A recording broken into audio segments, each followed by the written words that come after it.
Damos paso entonces ahora al segundo trabajo de la sesión, que es Energy Measurement Laboratory for Heterogeneous Hardware Evaluation, también de la Universidad de la República, que va a ser presentado por Leandro Díaz. Buenas tardes a todos.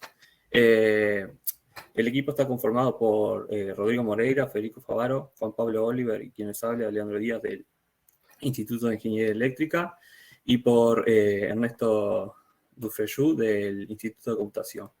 Les vamos a estar presentando nuestro trabajo sobre el desarrollo de un laboratorio de medición de energía para la evaluación de hardware heterogéneo.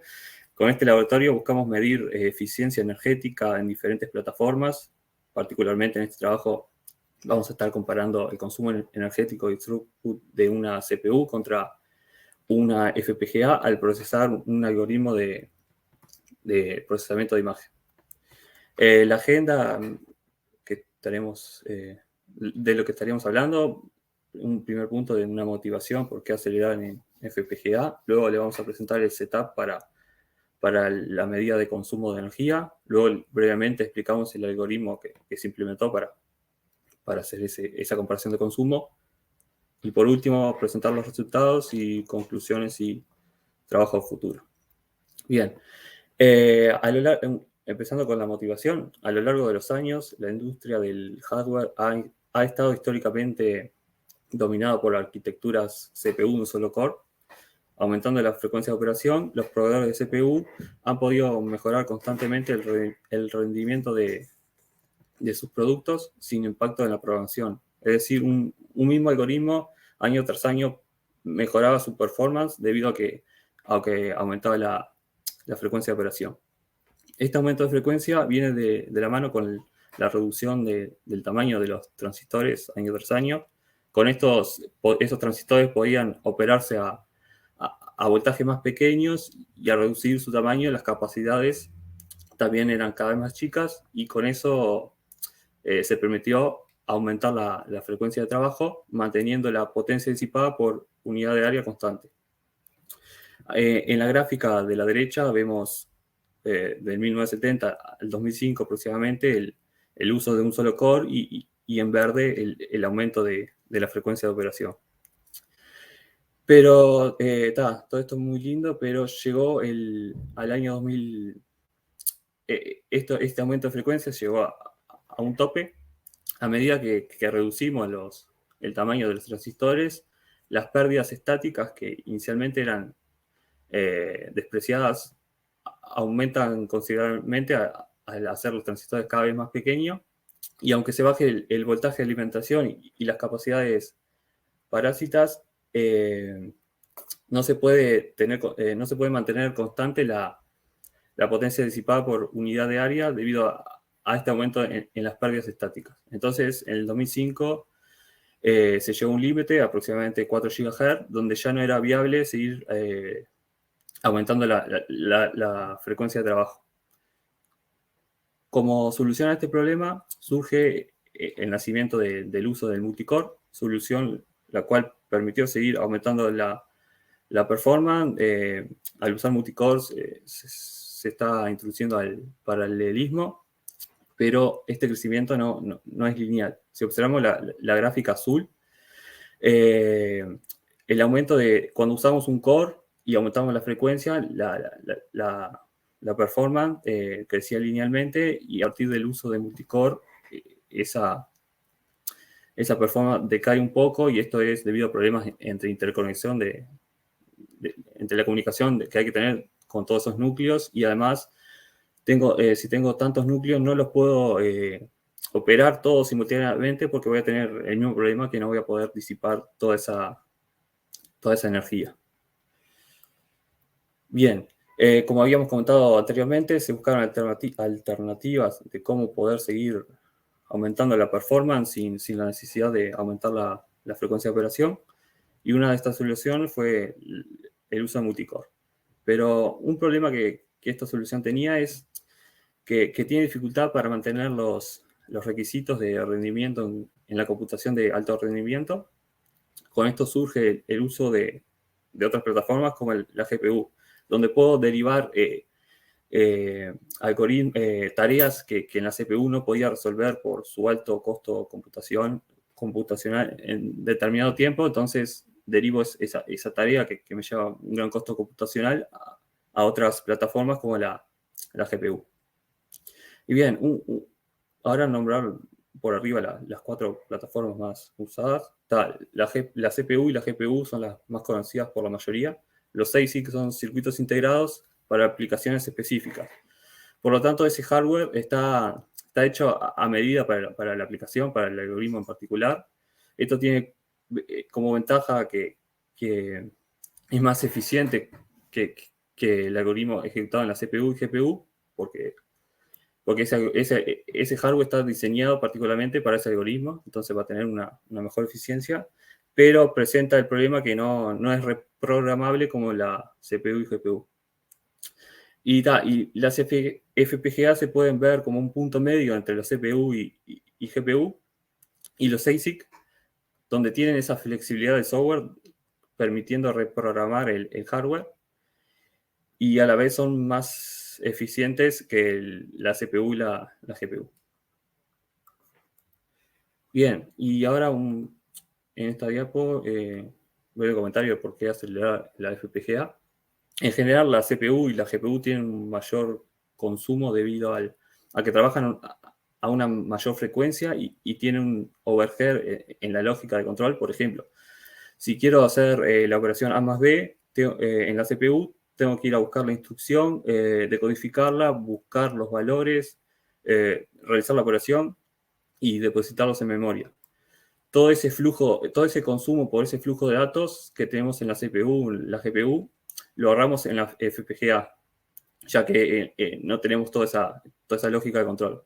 Esto hace que las FPGA sean una de las alternativas más eficientes energéticamente para resolver ciertos tipos de algoritmos.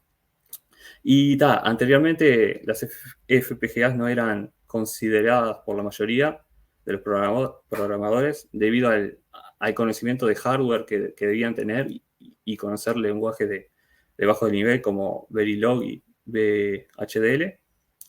Pero esto ha cambiado y está cambiando. En los últimos años, varios fabricantes como Xilinx, Intel y otros han desarrollado lo que se llama síntesis de alto nivel. Esto permite simplificar el proceso de desarrollo en la FPGA y permite programar en un lenguaje de más alto nivel como C.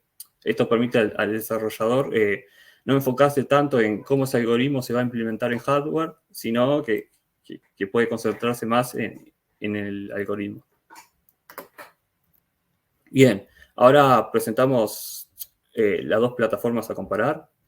Por un lado tenemos la FPGA de Xilinx, la Alveo U50, y por otro lado tenemos el servidor con 2 chips de Intel Xenon Silver 8 core cada uno a 2.1 GHz y una memoria RAM de 80 GHz.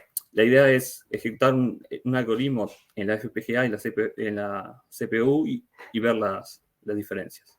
Una cosa a aclarar es que la FPGA debe ser montada en un servidor para poder programarla y hacer el pasaje de datos. Este servidor se montó en el servidor que acabo de mencionar, el de 2 CPU, Xenon, Silver, 8 core. Bien, y ahora presentamos brevemente el setup para la medición de consumo. El consumo de ambas plataformas se va a comparar de 2 maneras.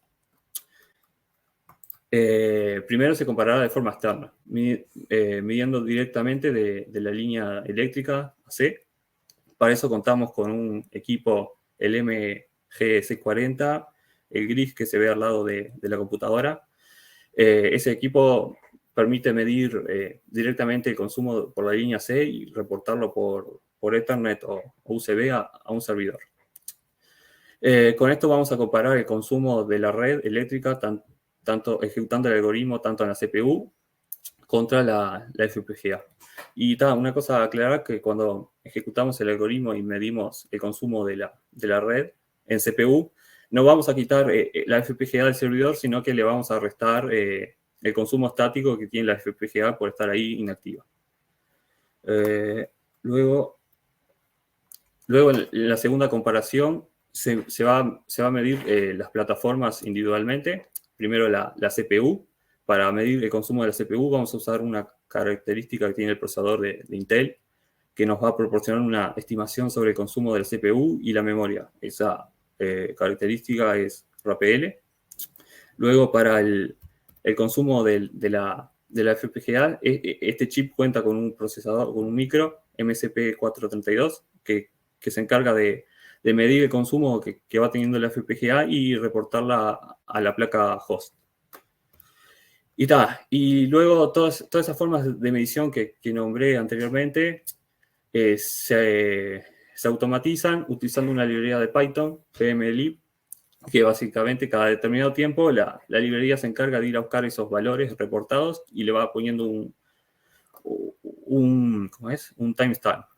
Y una cosa importante aclarar, que cuando se van a hacer las medidas de consumo, primero se lleva a los dispositivos a un equilibrio térmico. Esto es, antes de empezar a medir el consumo, se aplica un algoritmo por determinado tiempo y eso hace que los equipos vayan entrando en un equilibrio térmico.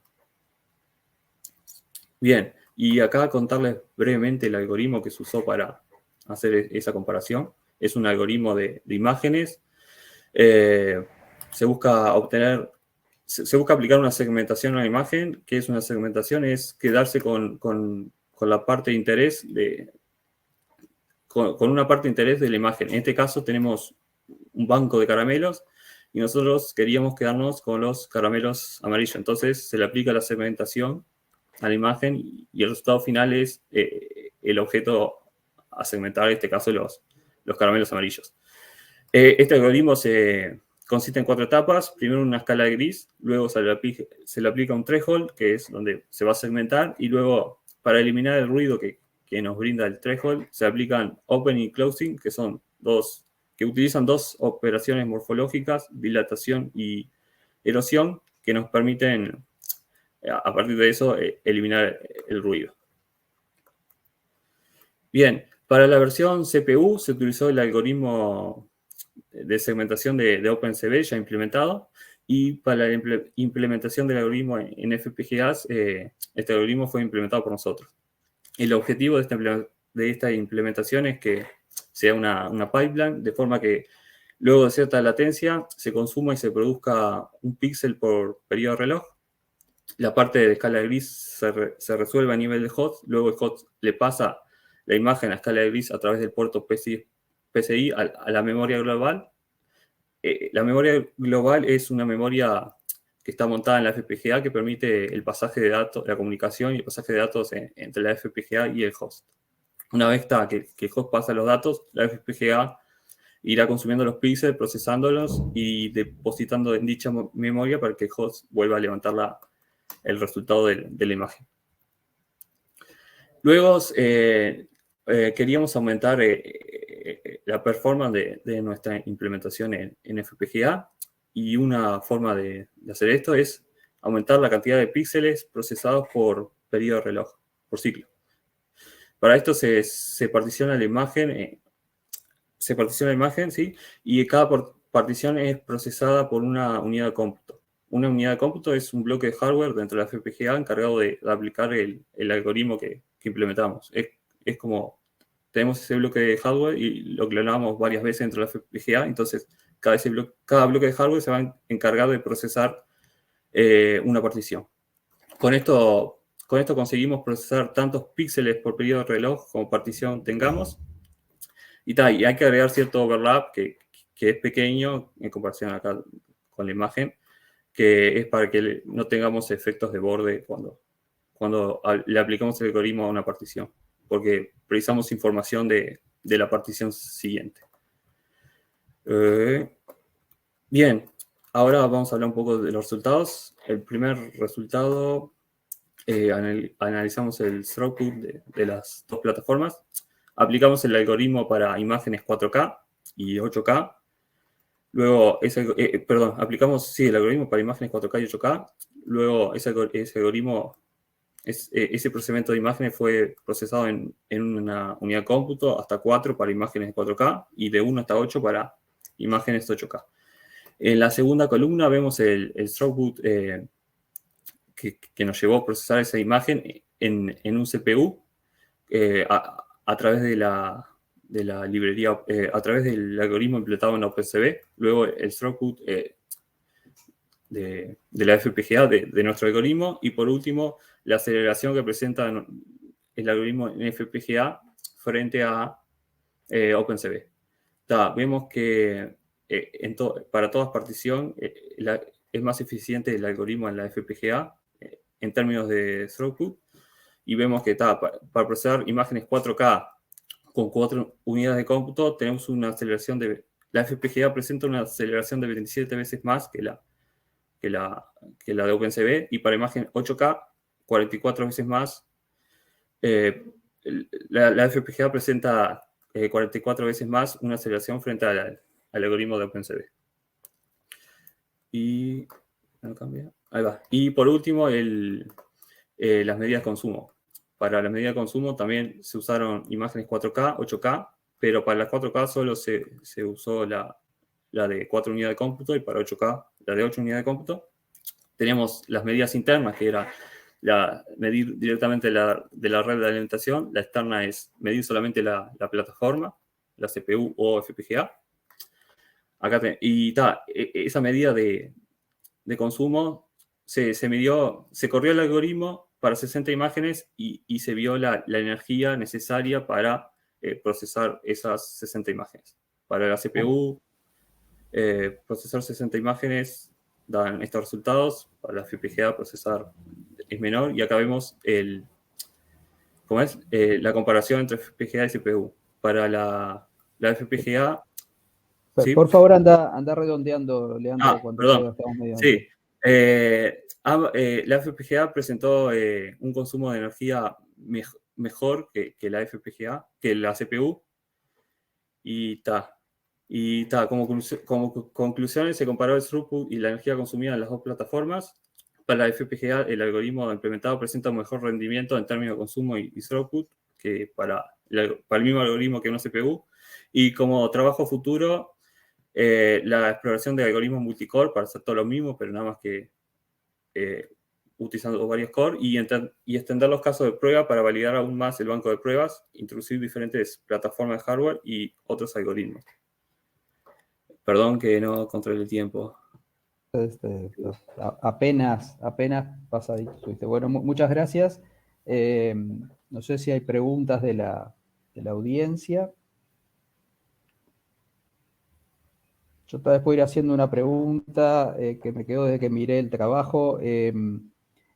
Se nota que trataron de hacer una comparación justa, y igual es impresionante la diferencia, porque es 40 veces en performance y 40 veces en consumo, o sea, como 1600 veces en total, de alguna manera. La duda que me surgió ahí fue del lado del consumo de la CPU. Entiendo que se basan en la herramienta de Intel, porque digo, en definitiva, la CPU, por ejemplo, no sé si tenía discos, o sea, tiene otra cantidad de sistemas auxiliares, entrada, salida, la FPGA también, pero digo, ¿cómo estar seguro de que uno no está contando un overhead que no es que hace que la comparación sea un poco más injusta, digamos? Bien, para la comparación externa va a incluir todo eso, porque estamos midiendo la red, va a incluir, cuando corremos el algoritmo en CPU, va a medir también el consumo de disco duro, todos los periféricos, y la interna solamente el CPU y la RAM. No va a incluir el disco duro y todo eso. Entonces, o sea que en la interna ustedes saben que tienen solamente el equivalente del cómputo, digamos. Sí. Ok, muchas gracias. Bueno, no sé si hay más preguntas que pueden enviar por el chat. Si no, estamos en la hora. Le agradecemos a Leandro la presentación.